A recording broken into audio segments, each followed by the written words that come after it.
Қазақ эпос ұлттық жобасы тұлпар мініп туалған байқауына Алматы қаласы бойынша 124 мектептен 1101 оқушы, 512 мұғалім өтінім берді. Біз Алматы қаласы Алмалы ауданынан қатысамыз. Мен номер 67-ші жалпы білім беретін мектептің ұстазымын. Байлығында есеп жоқ, айдалып бағып жайылды. Төрт түлік малдың бәрі сай.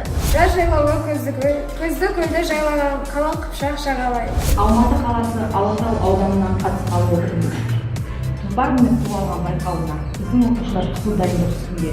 Мен 180-ші мектептің ұстазымын. Әулие қоймай қыдырып, етеген шеңгел сыдырып, жетіп бірге танысқан. Айдалып бағып жайылды, төрт түлік малдың бәрі сай. Ешнәрсе көрмейді неден, өткенімде деген тұяқсыз тоқтар байдың зарына қалың қыпшақ қайсы.